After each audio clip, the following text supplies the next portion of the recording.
Welcome to Cal's Corner Ministries. I'm Cal. This is real talk about real life through the lens of faith.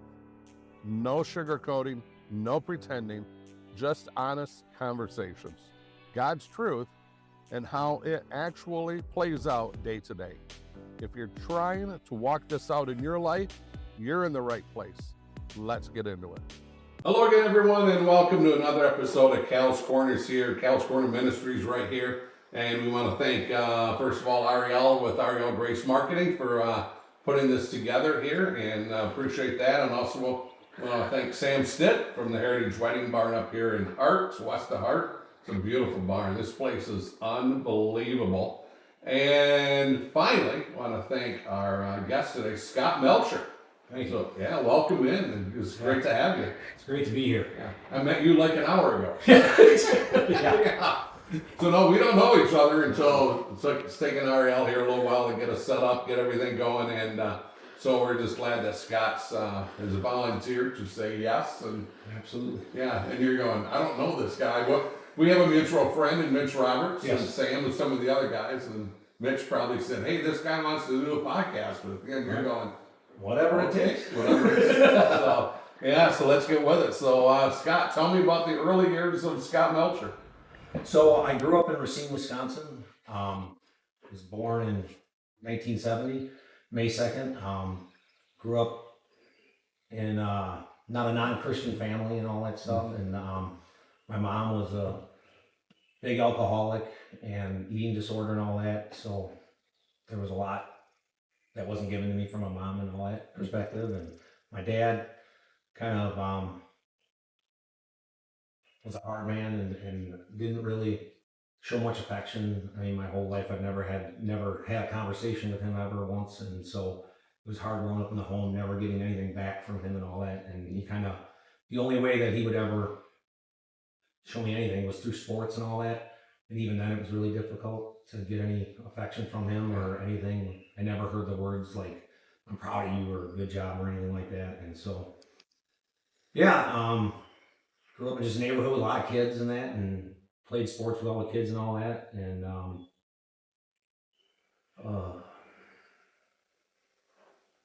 just had a lot of fun with sports and everything. And I got two sisters that are younger than me.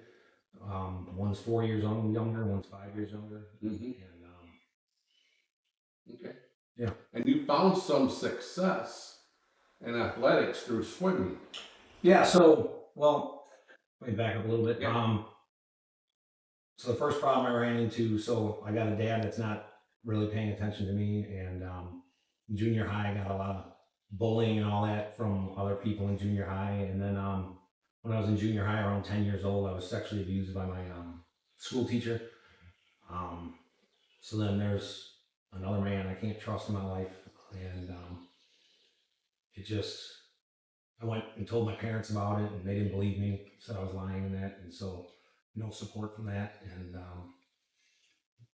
I just felt a lot alone. And so, I get into high school and thinking it's gonna be a new start, kind of like, and join sports. I got into cross country and swimming and then track, and the bowling just kept going in high school. I was bullied quite a bit in that, and just never felt a really good connection with anyone. Only had a couple friends ever in high school. Never dated once in high school, really. And just a lot of, I never understood it though, because I was good at sports, but I just couldn't find approval from most of my teammates or anything like that, and just kind of by myself. And I think all 4 years out when I was in high school, almost I ate lunch every day by myself pretty much and stuff like that, and just lonely a lot. And so, but I became good at swimming. I mean, I love swimming and that, and done a lot of that. Kind of at the end of high school, I had a few college scholarships to smaller schools and that, but my dad told me that he didn't want me to go to college. He said that he didn't want me to take someone else's opportunity away from them and ruin their chance of making it in this life and having a chance of going to college. And so he forced me into the military, and I joined the military, and 10 days after high school, I went off to the military. I was excited, thinking I'm going to get some friends now, I'm going to be a part of something, and finally I can move out of where I grew up and all that, and see the world and that. And so went to basic training, super excited to get off the bus when I first get there. I get to the first person on the door and met all these drill sergeants met me there, and one of them grabbed me, threw me through the air, and I had like 7 drill sergeants just screaming at me and everything. And needless to say, everyone else on the bus sat down and didn't want to get off. Yeah. So I just, and like the first night, I just in the military just cried myself to sleep, and I just didn't. I'm like, here we go again. Like I thought I had an opportunity to get away from that, but I was a real tiny kid when I graduated high school. I was about 5'8", 120 pounds. Okay.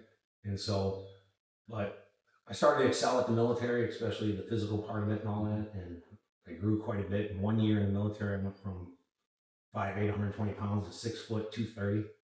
And so when I came home a year later and I just walked past my parents and my sisters in the airport, they had no idea who I was until I walked up behind them and started talking. And so it was kind of quite a transformation. And let's back up quick. Yeah, sure. What branch of military? I was in the Army. Okay. I enlisted as military police. Yeah. I was in it 8 years total. Okay.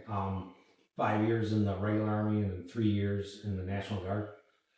And I thought I really enjoyed being the military police. I thought I was there to like help others and all that. And most of the time as a police officer or military police at the time, you really don't help a lot of people. It's mostly, you only get a small percentage of that. So I didn't really enjoy that, but that's what I signed up for. And so did what I could.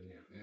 Let's go back to where you were. So you're in the airport, you walk up to your family. Yeah. And you're now 6 foot 2. Yeah. And so it was huge. Huge transformation and everything. It was amazing. And so that was wild. No one in high school has really recognized me. Whenever I've gone back to town, I've met other people that had no idea who I was till I told them and all that. And so, but yeah, and then from there, I got sent over to Germany. Okay. And first day there, actually the first week there, I'm on duty. I had to be a part of this track accident where a guy was burned up to death almost, and I met him in the hospital and all that, and skin falling off him and all that. And as he takes his last breath, he opens up his eyes and looks at me with these deep blue eyes and just looks into my face as his skin's falling off and takes his last breath. And I'd never seen anything. It was wild and just never seen it. And it was just another traumatic thing. And and then having to walk out there and tell people that he had died and all that, and just the reaction, the screaming like I'd never heard and that. And so, but from there, I got sent over to the Gulf War. Okay. And thought that would be exciting and all that. And so was over there and kind of just patrolling the roads beforehand and all that stuff, and doing the training and everything. Right before the war started, I walked into my sergeant's tent, and he was about to commit suicide. And instead of doing it to him, he turned the 45 on me and shoved it in my mouth and pulled the trigger. The round didn't go off. He ejected the round, and it flew in the air. And I took off running and got a bunch of people, and they wrestled into the ground and that. And so, just once again, these men in my life that just another man I can't trust. This was the person in charge of me and that. And so, did you ever figure out why? He just lost his mind. He just wanted to kill himself. He was so scared of being there and all that. But why turn it on you? I don't know. Because I surprised him when I walked in and that, and I was just there to ask him a question, and instead of doing it, freaked him out, and I don't know why. But by the grace of God, that round didn't go off, and he had other plans for me, because once I saw him eject that round and fly in the air, I took off running as fast as I could, and we looked at the round afterwards. There's nothing wrong with it or anything like that, and the primer didn't ignite on it, and so, yeah. Boy, God was right there with you. There's been so many times. Wow. I've heard a lot, but I haven't heard that one. Right. For lack of a better word. Right. How do you say that? Yeah. Yeah. And so. Was he able to get some help then? Yeah, they did. Okay. So they did help him over there and all that. Mm-hmm. But once the war started, they put him right back in my vehicle as the guy in charge of me. And yeah, so I don't know what they were thinking, but yeah, it wasn't a good situation or anything like that. And so, but then the war started, and my job during the war was I was attached to the 1st Armored Division, and I was on prisoner collection and going around to the tanks as they were blowing them up, making sure there was no one alive, and pulling out anyone I could to check to see if people were alive in the enemy's tanks and all that stuff, and stuff like that, and clearing bunkers and all that same thing, dragging out whatever I could find, making sure there was no one alive and nothing else in there and all that stuff. And so, yeah, so that's some more traumatic stuff. So then after the war, they were getting ready to leave, and I volunteered to stay back and load the ships with all our vehicles and all that, and started hanging out at the gym and working out. And I thought with my being bigger and all that, I'd run my mouth more. And so I found out now I have a voice and bigger, and I can keep bullies off. And then I started doing the opposite and started running my mouth a little too much. And so there's this group of guys that were in there, and they found out I was military police. And so the more I learned about it, it was kind of, because most guys in the Army don't like the military police, and this was a way for them to get back at me and take whatever power I had and gain power of their own. And one night they cornered me, and a group of them stabbed me in my left butt cheek, and it paralyzed my whole left side. I must have hit a nerve or something. And then they raped me, and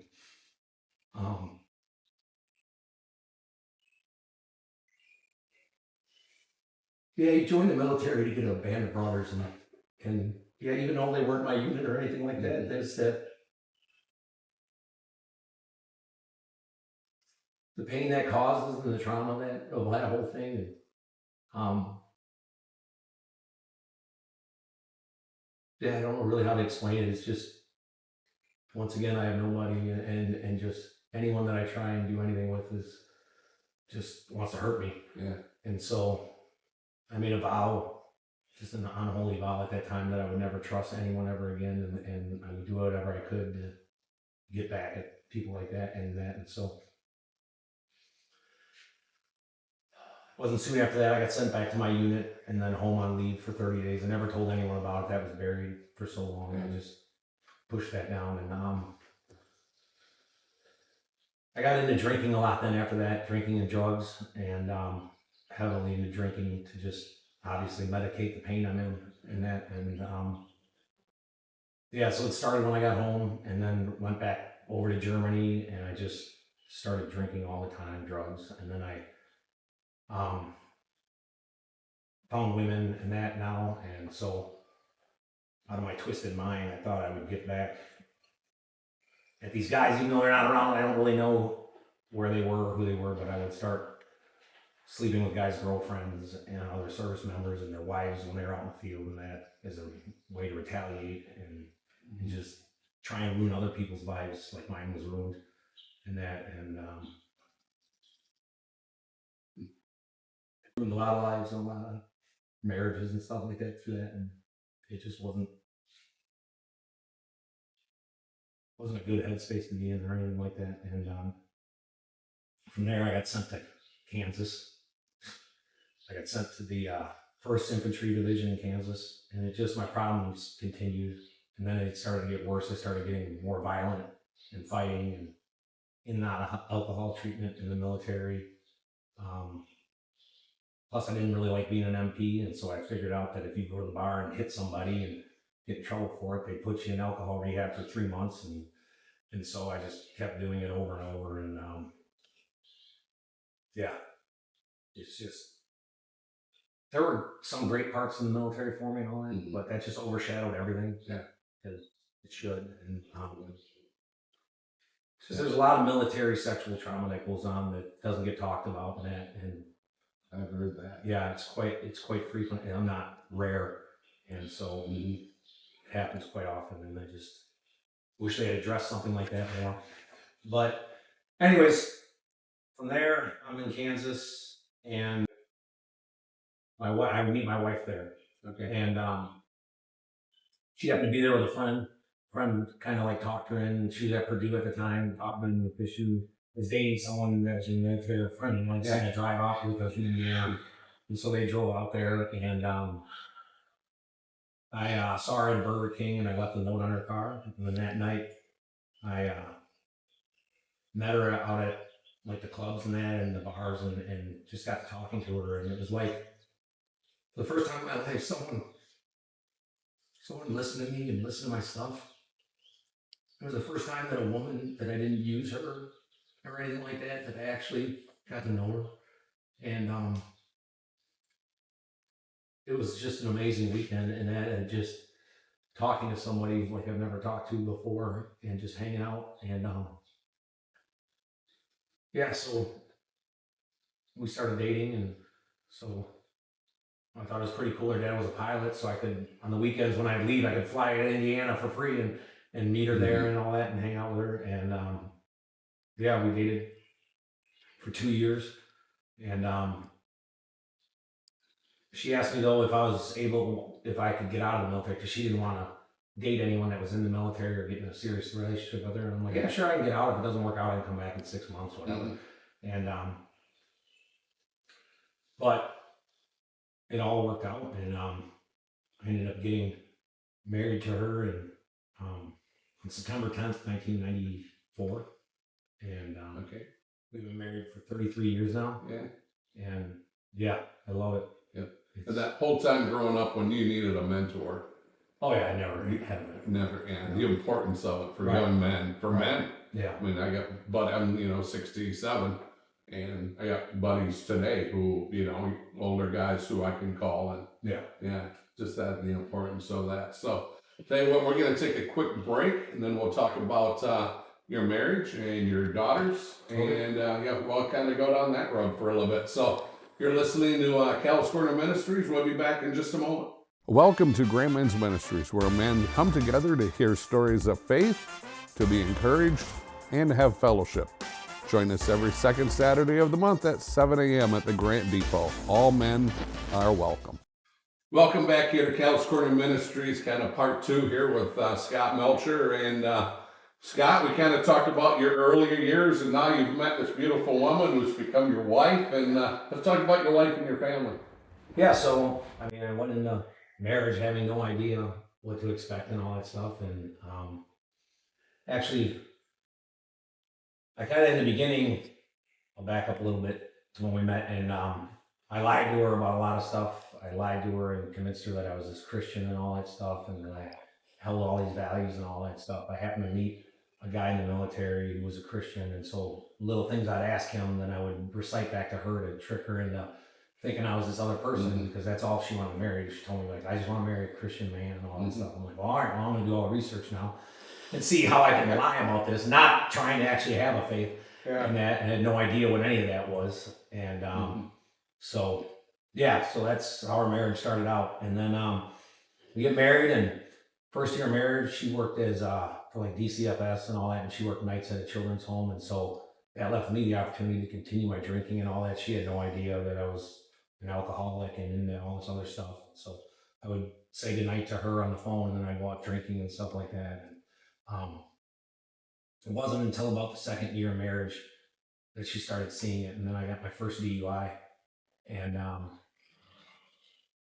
that wrecked her the first time. And we were talking about starting to have kids and all that stuff, and she's like, I'm not going to be married to a man who's an alcoholic and doing all this and that. She's like, you need to give up alcohol if you want to have children and all that stuff. And so that day I chose to give up alcohol, and God just took it all away from me. For 21 years I was sober and never had an inkling of drinking again or anything like that. And so so our first daughter was born, and I want to ask you a question. Go ahead. Were you two actively going to church then? You know that? We had just started. You Yeah, just we're started, just okay. starting to get into church now. So I stopped Okay. drinking, and I started going to a church, and we were living in Illinois at the time, and so I was going to a church there, and I was getting actively involved with the men there, and they had a sports program there. We had a football team. We had, which is weird, like it was a church. Yeah, we had 4 football teams in our church, and we'd compete against each other and all that, which was amazing. And then we had softball teams and huge basketball ministry to the community and all that stuff. Wow. And so I got to be a part of that and everything and start to learn like from other men. I'm starting to like, all right, maybe these men won't hurt me and all that stuff, and just start to make some relationships for the first time in my life. And so they started leading me to Christ and all this stuff. And then on May 10th, 1996, up at Promise Keepers in Minneapolis at the Metrodome, I accepted Christ after Tony Evans gave a talk and all that stuff. And he just led me to Christ, and just, that was a huge change in my life. And so, yeah, I started seeing like everything I was doing in this world, and that helped with the sobriety and all that. And now my wife's pregnant and getting ready. Well, not quite yet, but soon she gets pregnant, and then we have my first daughter, Sydney, and I got involved in ministry there with the men's ministry. And then when my daughter was born, I decided that I was going to get into children's ministry and be a part of every step of her faith life that I could. And so I started in the nursery, and I worked my way up through every single year. As she moved up, I moved up. And then my second daughter, Ashley, was born. And so same thing. My wife, we'd alternate which daughter we spent time with and all that stuff. And then as they got into junior high and stuff like that, they were in youth group together, and I got to be one of the youth leaders there. And so I'm doing all the Christian stuff you're supposed to do and all that stuff, and I just trying to do the best I can and stuff like that, and just not. I always had a hard time understanding.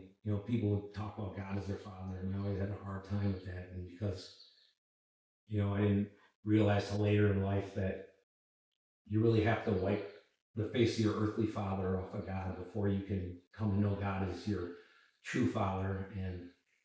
But yeah, I'm getting a little ahead of myself. That comes later. And so yeah, but And you weren't modeled. No, I was modeled nothing. You didn't have that growing up. So I had a buddy who was like, we were doing this together, my buddy Keith, and we just kind of tried to figure it all out together and stumble through it and be like, well, how do we do this stuff as a dad? How do we be a Christian dad? And we ask each other questions, and we're like, well, that didn't work. Or, yeah, that worked great. Like, yeah, I mean, I was able to pour in my daughter, and then he had a son and 2 daughters, and so it was great to just kind of do life with him for like 30 years. We've been doing life together and that, and so it was the first true friend I ever had, and done a lot of our life together, and we poured into each other a lot. And when he would doubt himself, I'd pour into him. When I doubt myself, he'd pour into me. And so we were kind of doing the fighting diamond, like Sam preaches here, but before it ever existed, before I ever heard of it and that. And so just holding each other accountable. And so that helped a lot. But then probably about, I think it's been 10 years now, I had a kid in my youth group who I knew from a baby all the way up into high school, and he was at swim practice. He ended up having a heart attack and dying, and that just rocked me. And then 3 months after that, my mom died, and then 3 months after that, my dad died, and just all that in a row, and all that trauma, it just started to release the other trauma that I've had buried forever. And all of a sudden, I'm faced with all this grief and all this trauma, and it's all coming out. And yeah, I turned back to alcohol, and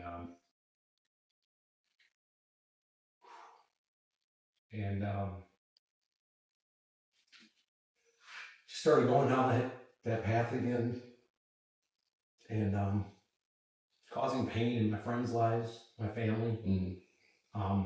I obviously hid it for quite a while and all that, and just kept hiding it. My wife would notice that there's something wrong, but she just couldn't pin it down, because I would leave in the morning and start drinking, and I would stop by like 1 or 2 o'clock, so that by the time I got home at night for dinner, that I was sober and couldn't really smell it and that stuff. But there was times that she would, and I would just brush it off.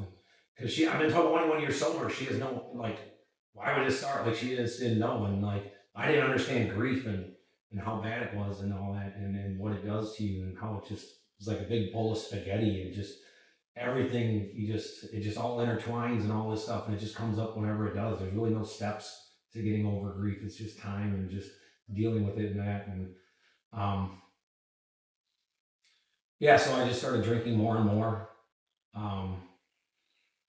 And then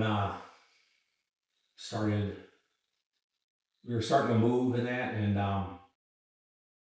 we were moving to Indiana, and so I was we moved in with my in-laws and that, and we were building a house together and that, and so I was staying with them, and I was trying to do some of the work on the house. And I ended up getting my second DUI after I moved to Indiana for a month, and so now I'm living with my in-laws, and that one didn't go well, and so I spent a couple nights in jail and that, and just my wife trying to find me, and they were hiding me and stuff like that, and it just took her a couple of days to find me, because the altercation between the cop and I didn't go well on that, and so so yeah, then it started all, at some point along there, I had told my wife what had finally happened in the military and growing up and all that, and started to get some of that out. And when that happened, it was right before the DUI, and I really started drinking a lot more heavily and that, and just getting blacked out all the time. So waking up in places, it was bad. And so, yeah, luckily for me, part of the DUI was forced going to get classes and all that in therapy. There just happened to be a lady there who specialized in military trauma and military addiction, and she was just doing like a 3-month thing there, and I was her first person that she ever dealt with. And so God just put her in my life, and I just started, and for the first time, other than my wife, I spoke it out loud what had happened. And it was a lot to get it out and start talking about it and all that, and starting to deal with it. And she, for her first person ever have to deal with is but she did an amazing job in just helping me walk through it and just letting me talk the whole time. That and I did that for numerous months and all that they forced me to do it. And I think I had 10 sessions with her, and so that started a little seed in there of starting to heal me and some of that. And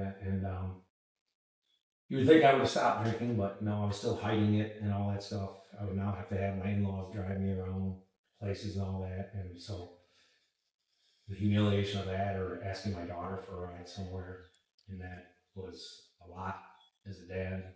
And then to just have to confess all that to my daughters and that. And it's really humbling to have your daughter drive you somewhere because you lost your license because of a DUI and that. And so while that time, COVID hit, and I ended up getting a job doing water parks around the country because there's nothing else really going on. And so I would leave on like Sunday mornings at like 3 a.m., 4 a.m., and I wouldn't come home until Friday nights. And so, I had gone through this therapy. I had started doing CR and all that, and being a part of groups and working on it well. And that didn't go well because now I'm by myself. I'm isolated. All the guys around me are drinking. So I'm starting to drink, do some drugs and all that stuff, and just trying to medicate myself again because I'm trying to deal with all the pain of everything and the humiliation. And I actually had my son-in-law had just gotten back from the deployment, and so I asked him to come to work with me so he would have to drive me out to Iowa. And I caused him a lot of pain out there and that, and just having to watch that and him knowing what was going on, not being able to tell my daughter or my wife and all that, and being conflicted with that, betraying his father-in-law and not doing it. And so I really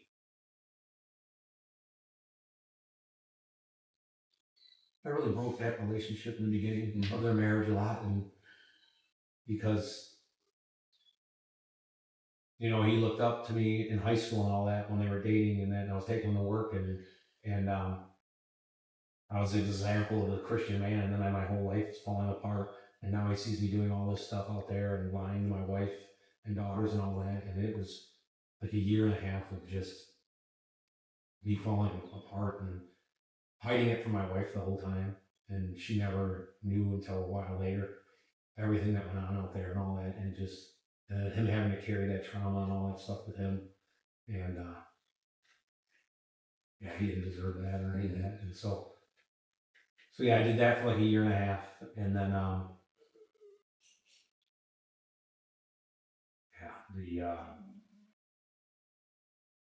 I got back from that, and so the whole time I'm drinking, is a way for me to justify me drinking. I'm demonizing my wife, and I'm getting in arguments with her, and I'll be like, I'll show her I'll go out and drink. And so I was making arguments up that didn't even exist, and just demonizing her, and she didn't deserve any of that, and 'cause she's just this amazing woman who every step of the way, whenever I was in any of this stuff or going through any of this, she's like, Satan doesn't get my husband. There's no way I'll let Satan take my husband from this. And she just walked by my side through all of it. Just the amount of love that she gave me through all that, and the way that she just held my spirit and just was this strong Christian woman and just loved on me through all of it. Just kept saying over and over, Satan doesn't get you. He doesn't get to have you. You're mine, and you're going to come to know who Christ is for real as your Father. And just going through all that, and just her walking by me in every step of the way is just the most beautiful thing that I've ever experienced from a person and all that. And I give her so much credit for what she had put up with and just how horrible I was to her. And she was so confused during this time, like, I'm not doing anything wrong. I was trying to love my husband and be the best wife I can. And later as we went through like adult children's alcoholics, we started to figure out that my whole vision of life is completely skewed from growing up with that and everything. And so she just, and as we started to talk about it more and talk about the way I saw life, it was just so foreign to her. And she's got this beautiful, amazing family of just all Christians. I remember when I went to their first like family reunion, it was just the most amazing thing. It's just everyone wanted to know about me and talk to me and just pour into me and just love on me. And it's just, and the whole time I'm going through this, I'm just telling myself, like, I'm not worthy of any of that. Like, and so I would sabotage everything because I didn't deserve that, because I've never felt it. And it just was something I didn't think I deserved ever in my life, to be loved like that. And so it scared me so bad. And so that, and then, like I said, demonizing my wife just is what fueled all the alcohol and all the trauma. And just, it was so much to take in. And then, yeah, one night I got really drunk and blackout driving around and all that stuff. And my wife's chasing me around, trying to stop me from driving because they can see me on my location. My daughter is trying to help her, and they're chasing me around town, kind of like trying to find me. And somewhere along the line, for some reason, I called the pastor of my church, and I just cussed him out up and down. And I had no idea. Like I said, I was blacked out. And then I woke up in my bed the next morning, and I'm like, hey, how's it going? And my wife's like, what do you mean, how's it going? Like, do you know what you did yesterday? I'm like, no, I have no clue.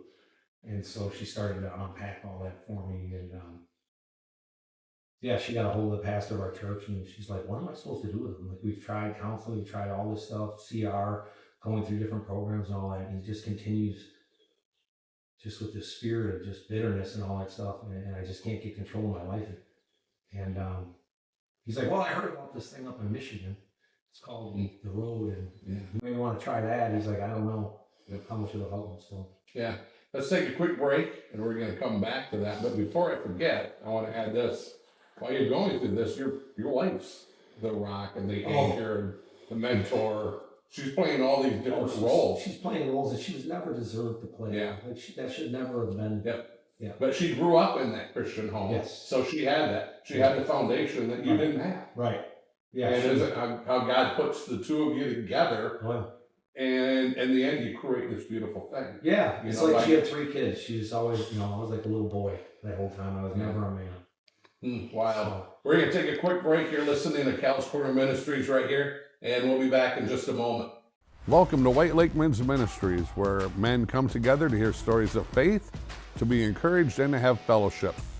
Join us every first Saturday of the month at 7 a.m. at Hanson Hill Waterfront Grill in downtown Whitehall. All men are welcome. Welcome back here to Cal's Corner Ministries, and we're sitting here with Scott Melcher. There's no way to spell it other than, or say it other than wow, no matter how you spell it. Right. Powerful. Yes. Very, very powerful. But kind of looking forward to the next part, because that's where transformation comes in. yeah. And so tell us about the road. I know all about it, but tell Right. us about. So my pastor tells her to bring me up here to the road, and so my wife, we don't know really anything about it, so she drives me up here and drops me off at the front door because she didn't want me to have a real chance to run in my car or anything like that. And so yeah, and we'll see what happens. Neither of us knew what was going on. I didn't want to be there at all. I'm like, I don't know, whatever. And so I go in and I just get welcomed right away by all these men and just saying, welcome home, and all this stuff. And just start to get into everything there. And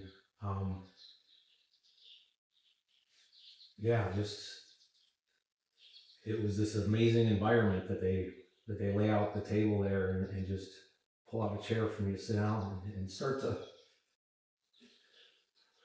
learn who that father really is. Like, and just get to start to know him and just love on me. Because coming from a place where my whole life I've been hurt by men, and then to be surrounded by men, I'm like, oh boy. And so yeah, the first person, so Mitch Roberts ended up attending me, and he sat down across from me and he's like, all right, tell me your whole story. And it scared me because here's this big, huge guy, and I've been bullied my whole life, and God just put the perfect person, because he's never the person I would have wanted to pick to sit across from me, because it intimidated me some and that. And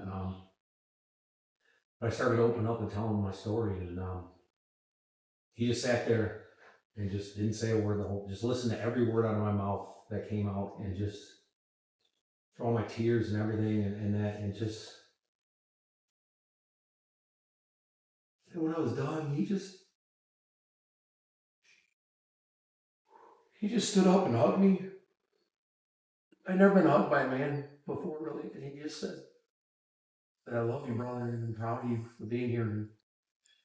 And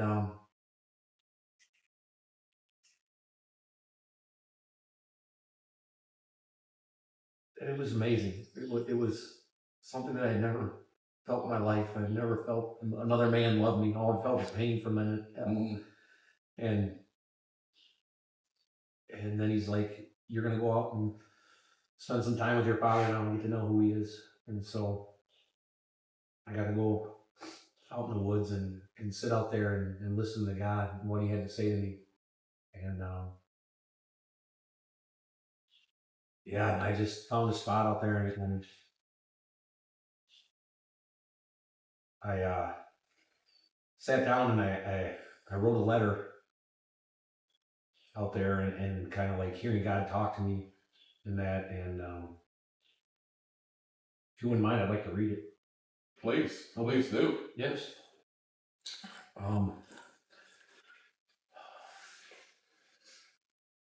As I watch the dead leaves fall from trees, there are things in my life that need to die and fall away.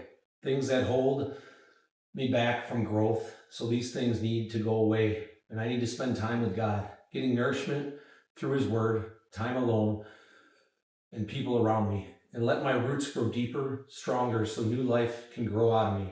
I can no longer let the dead things in my past control my future.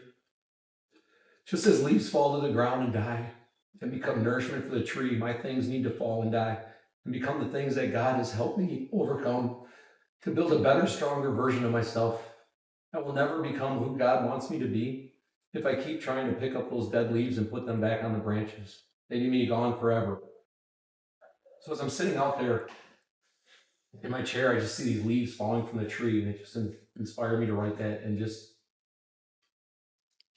for the first time, it was the first time in my life I heard God just speak to me and just start to lay out a vision for my life. And I really wanted to hear it, and I just cried out to God while I was out there. I just like, God, I just want to feel your arms like wrapped around me. I want to feel what it's like to have this loving Father and just pour into me and tell me that you're proud of me and that you love me. And I didn't really hear that out there, but as the week went on and all that stuff, I was outside struggling with some stuff and all that, and Sam could see me struggling out there, and I was just mad as could be because just all this father wounds coming up and all this stuff, and like why couldn't he be a good father to me and all this stuff for my dad, and working through trying to forgive him for the man that he was and all that stuff. And Sam comes out the door, and he just comes over and just puts his arms around me, and he goes, "I'm proud of you, son. You know, and I love you, and you're worth it," and just started speaking this life into me that I'd never heard. And it was word for word what I asked God that I wanted to hear when I was out in the woods, and when I wanted him to speak to me. And it was so much, it just broke me, and then just like, yeah, this is real.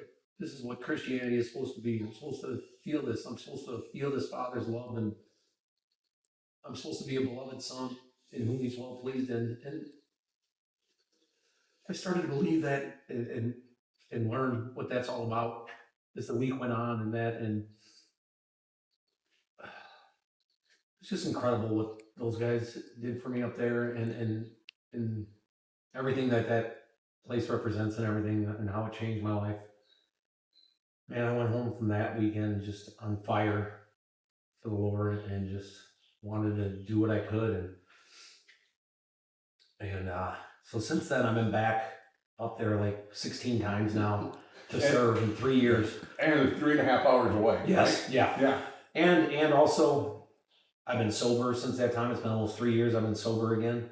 And through the grace of God, he doesn't, in the beginning, I had some struggles that I just was tempted. One time I stood in a gas station where there was liquor and I just couldn't move. And then a couple other little things, but for the most part, I've had no real temptation over it in my life and he's taken that away from me again. And yeah. And but now I had to go home and work on restoring some relationships in my family. I want to interject. Yeah, absolutely. 2 things. God's timing with Mitch. Oh, Because of what Mitch has gone through. Perfect person for you to absolutely. sit down with. Absolutely. Right? And then at the right time, he sends Sam out. Yeah.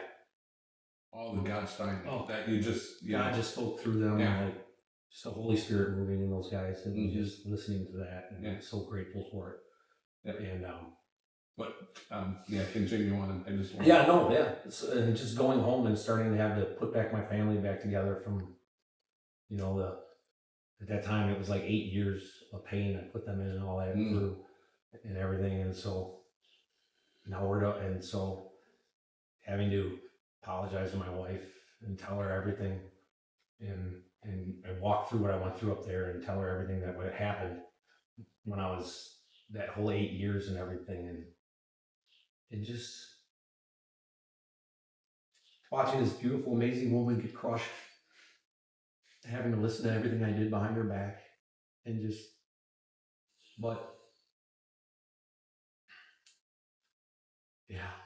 and for her to trust me with her heart again, ever, is just beautiful. And I try as much as I can now to just take care of that heart and just love her.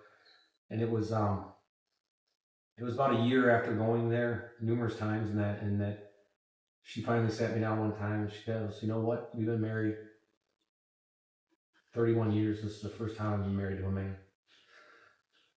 She goes, I've been married to a little boy this whole time who just did what he wanted and just looked out for himself. And I can proudly say now and tell other people that I'm proud of you. And and there's a man in the house. And I'm finally married to a man for the first time ever. Oh, that was amazing. And just the restoration that it started to bring and all that. And so each time I come up here, I learn something new about myself, and God just keeps pouring into me and just showing me a different level and a different layer every time I serve up there. And, the one thing I learned is my wife and daughters, they're not my wife, they're not my daughters, they're God's daughters. And He's just let me borrow them for now. And yeah, it's great I come up here and serve all these men and all that, but my first thing that I'm supposed to do in life is I'm supposed to be the kind of husband and father that leads them back to their true father. And so I take that seriously now and just, yeah, that's what He's given me, and that's what I'm going to be held accountable when I stand before Him, is what did I do with His daughters? Not what I did for myself or what I did for His ministry, but first and foremost, what I did with His children, His daughters, that He let me borrow while I was here. And so, yeah. You talk about restoration, and you probably have no idea, but you get to go places and speak. Yeah. But restoring men, right, helping the restoration in men, that a lot of them will never tell you, but later on in life you'll find out how many of those different men that you did help. Oh, it's beautiful when I get to give my testimony that they're just working up there. I mean, never would I have thought 3 years ago that God would use a broken man like me and just give me the opportunity to be a part of this ministry and be able to watch men get set free. I mean, we just went through an event with 48 men, and to be able to sit in the back there and watch the transformation from when they came in the first day to the last day, and even in the worship and everything, and them screaming out to God at the end, just work, and it's just, He just, yeah, and He just spoke over me last time, not just like, just that I'm worthy of it all. For the fireside of my life, I believe that I'm worthy of what He's doing in my life and what He's given me in that, and just to feel that and to not hold anything back anymore, and just feel His love pour over me now. Yeah. And just, I know beyond a shadow of a doubt, I am His beloved son, and He's proud of me. Even when I fail, it doesn't matter. He still loves me right where I'm at. He doesn't need the cleaned up version of me. He just needs me broken to come to Him and just say, Father, will you hold me? And I just hear Him speak over me all the time now that I'm worthy and that I'm His son. And it's just, it's the most amazing feeling to know that I have a Father that loves me so much. And how proud He is of you now. Yeah. And how much He's transformed my life.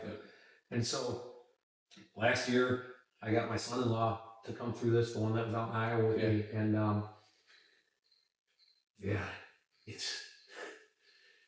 so he's a military guy too, and he ended up, just because God works in all ways, Mitch ended up being the guy that tended him. So he already knows my story and everything, and now he's got my son-in-law, and he gets to walk through the story and hear it all from his side of it and everything, and his life, and then the trauma I've caused him and all that. And my greatest thing I wanted through that was, one, for him to come to know God as his Father, first and foremost, but while he's out there, that it would restore our relationship, because it was broken and I caused him pain that he didn't deserve. And on like the third day, Mitch comes up and he's like, hey, you need to come downstairs with me.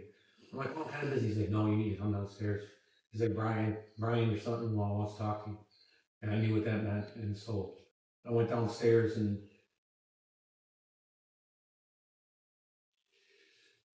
he just walked through forgiving me for everything that I had done and everything, any pain and trauma that I caused him, and restored that relationship.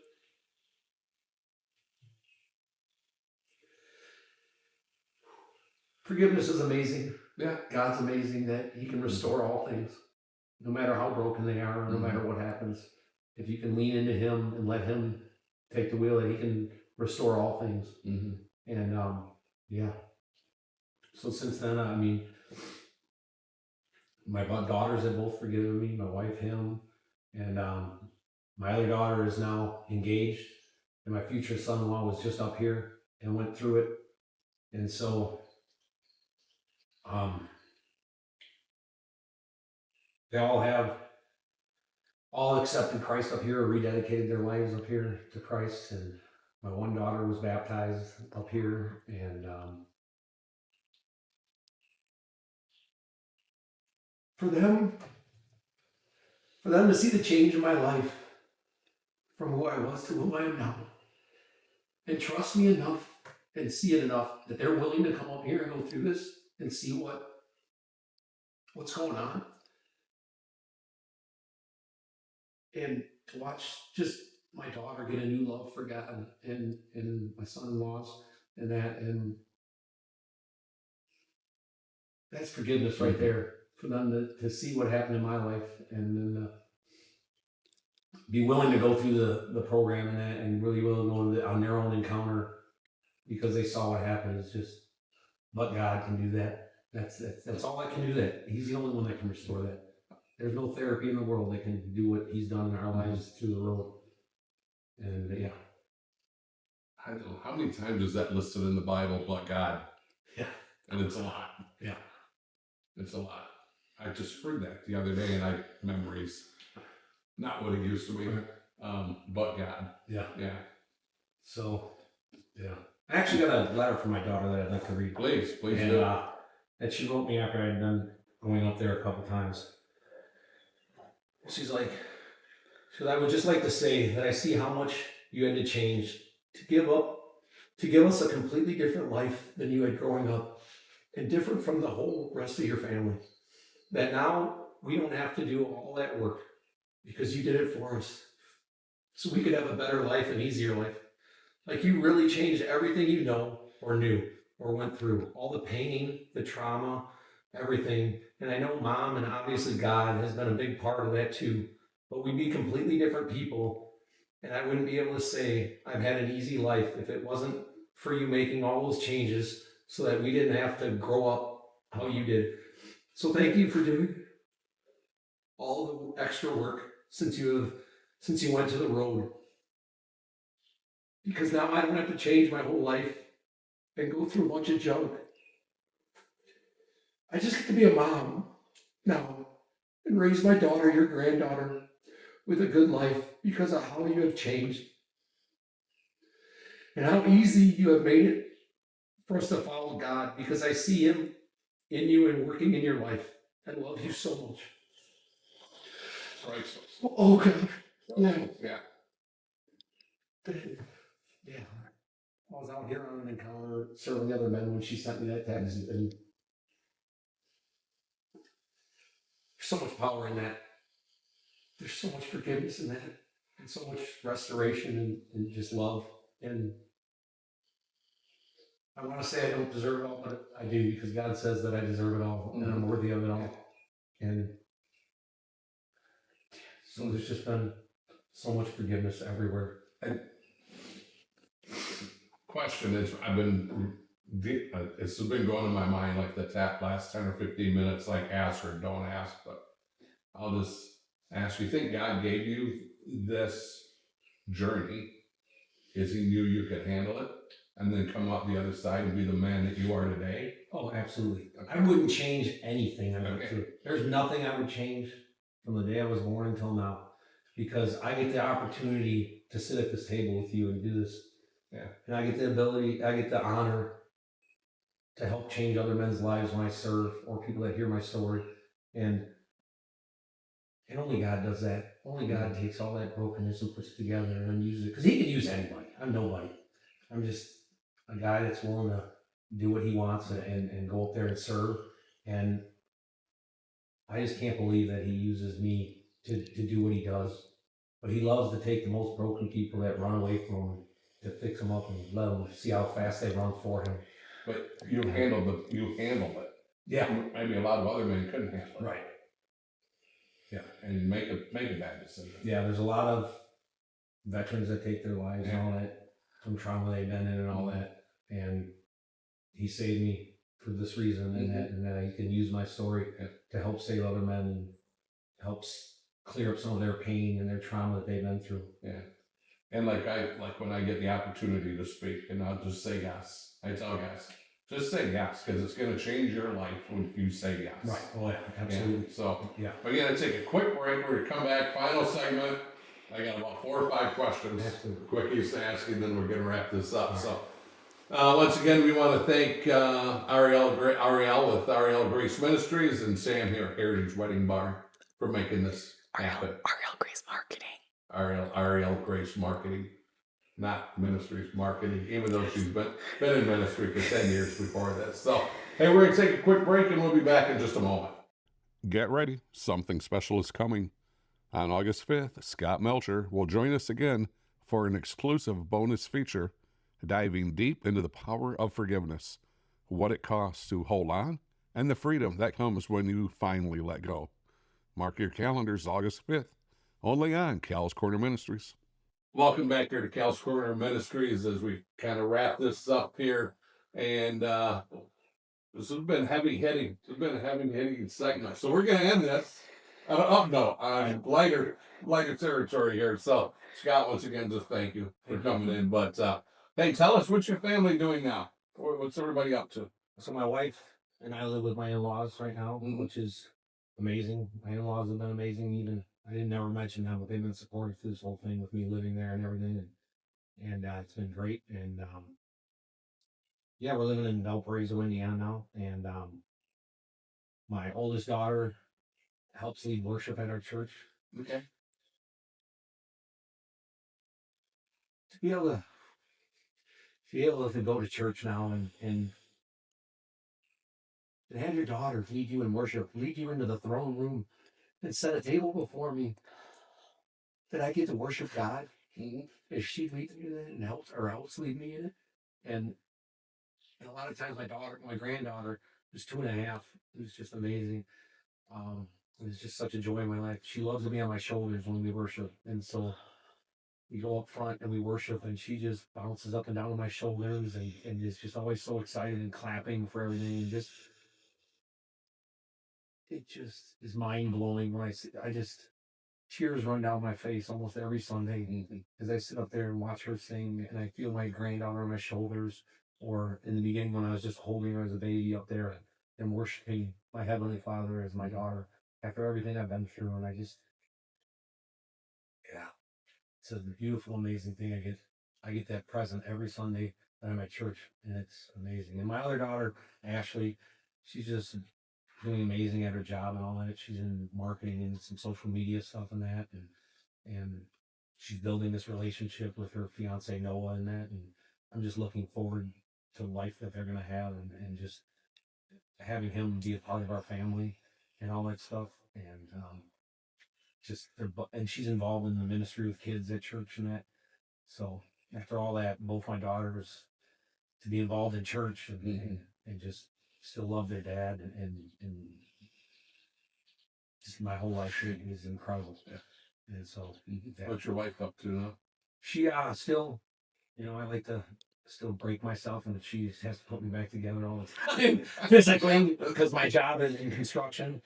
I don't think we ever touched on that, but I've been a carpenter for 30 years, and I have my own construction company in that right now, and yeah, and so she comes to work with me sometimes now, and then we also have Is a Vibe Cafe in New Buffalo, Michigan, that she's a part of, and we do it with this other family, Jeremy and his wife, and all that, and he runs everything and takes care of everything. And so it's just she does that, she does the books for that, and then just is still just an amazing wife, and it just helps with her parents and the stuff around the house, and so yeah.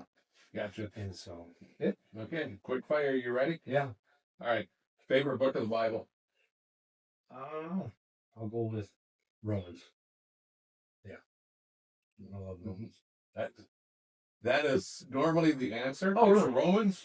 There's Proverbs. Not Gotcha. Proverbs guy, but we did a podcast with my buddy's dad, He's 81 years old, still farming, super active. And I said, "Hey, what's your favorite book of the Bible?" And he goes, "Oh, Ecclesiastes." And I was like, "Wow!" And then he went on to say why, and it's like he just knocked it out of the park. That's Just awesome. talking about that was so cool. Favorite verse? Colossians 3:23. Whatever you do, work at with all your heart, is working for the Lord and not for man. Okay. And I had that on my visor in my car forever when I was doing construction. And just to remind myself I'm not out here for me, I'm not out here for anyone else. I need to give my employer at the time and now my family everything I got and work as hard as I can every day. Because, yeah, like I said, it's not about me, it's about leading them back to their true father and that. And so, Okay. yeah. Favorite hobby? Swimming. I love still swimming and that. I've backed off of it some, but I've always loved swimming. I fell in love with it in high school and I've loved it my whole life. And yeah. And you've done some like endurance swimming? Yeah, I swam the Mackinac Bridge 4 times. So, yeah, I've done that. And I got to do the Mackinac Island event that they had where we swam around the entire island. And so that was like close to 9 miles. And the bridge is somewhere between 4.5 or 5 miles, depending on how far you get off course. And in those waves and that current and everything. And going, yeah, and how bad it is. And so, yeah, I've had some good experience with that and some rough ones crossing the straits with some waves and all that were rough. And yeah, but yeah, that's a battle on its own to do that for sure. What's the recovery from that? It's a couple days. Like, yeah, I don't do a lot of walking around. Like, yeah, my body's pretty sore, especially if the waves are high and the currents are bad. And it's knocked me way off the course a couple times, and I've gotten warned to get back on course. But yeah, yeah, it's a battle to go through there, and it's in the mind. It's like so in the mind because I know I can swim, but it's in the mind of getting scared or not, and just continue pushing through that to get to the other side. So, And I'm sorry. Go ahead. no, You also all different. Not breaststroke. I think that was your favorite. What was your butterflies, my butterfly? favorite. Is your favorite. But you also can swim all the other, like in the Olympics, they have the 7 or 8. Well, I can't swim in the Olympics. No, but yeah, I can do all the strokes. Yeah, I can do all all the the strokes. Yeah, all the yeah, strokes, absolutely. Yeah, and so I did masters a lot heavier in my 40s and all that. And I'd like to get back into that and do that a lot more. It brings me a lot of joy. Okay. It's What's the hardest part about swimming around, other than that's incredibly hard? What's the hardest part of swimming around Mackinac Island? the just in your mind, it's a long race, and just being able to go along that and get around that, and the bridge is harder. It's shorter, but it's way harder because around the island you can kind of swim in and stand up if you have to, but out in the middle, there's no stopping, there's no standing. There's just you keep. So I know the first time I did it, I stopped, and by the time I got recovered, I was hundreds of yards away from the bridge. I had to get back at that, and so yeah, that was But yeah, it's a challenge. It's just I don't know, kind of like my life. I just got to keep pushing through all that pain to get to the good stuff on the other side. Is there camaraderie in There is, that swimming group? Oh yeah, there is. Yeah, there's a lot on the Facebook and all that. Yeah. Everyone's supporting. Everyone supports each other so much. It's so incredible the support that they give to like first timers and other people that have gone through it and pointers like that. And it's just really, it's a cool group to be a part of and to watch how they support each other and help each other. You ready to race Michael Phelps? No. I am way down on that ladder. I don't even begin to step on any ladder. Yeah. You don't want to step up there and look over and see him. Recreational. Final thing here is there anything that I've not asked you that you wish I would have asked or that you want to talk about as we wrap this up? I don't know, something that I was just thinking about last week was just like, that God is or Christ is the vine and we're the branches and all that. And in the vine and branch kind of scenario, the vine is with its roots is what gets us the nourishment for the branches, and it pushes it up into the branch. And too often, us as men, we try and pull the things we want from God out of the vine and that, and all we need to do is just attach ourselves to the vine and let Christ just do all the work for us, and because he's going to do it. And when we try and interfere and we get our pride as men in the way because we do all the time, that it just ruins that, and just accept what God has for you and let him just nourish you and fill you up and yeah, that connection. Yep, just say yes. Yes. Just say yes. Just Exactly. say yes. Just say yes, and that's all you got to do. And he'll take care of the rest. Yeah, that's you're willing. Yeah, that's what I did almost 20 years ago now. And the people I got to meet, the places I've got to go to, the events I've got to attend, it's only because of him. Oh, absolutely. Yeah. Everything in my life is Yeah. because of him. Yeah. And thank you for saying yes, because we did not know each other until an hour and a half ago. Right. But actually, Sam probably said, "This guy wants you to do that. What do you do?" You said, "Yeah." So yeah, whatever he needs, I'll do it. Yeah. And I walked in and, "Hey, I'm Cal." Exactly. You jumped on Scott. I'm about to take you on a wild ride. So awesome. So we're gonna wrap this up here with Scott, and just first, and once again, thank you, Ariel, with Ariel Grace Marketing, and Sam here with the Sam Stat with the Heritage Wedding Barn. This place is so cool. Yeah, so cool. How they took it apart and then they put it back together in this location. Right. Is something else. Something else. So once again, thank you for everybody, and yeah, this is we just appreciate Scott Melcher so much. So I appreciate it. thank you very so much, buddy. Yeah, thanks Yeah. for your time, and Absolutely. we will see you soon with the next Cal's Corner Ministries. God bless. Take care.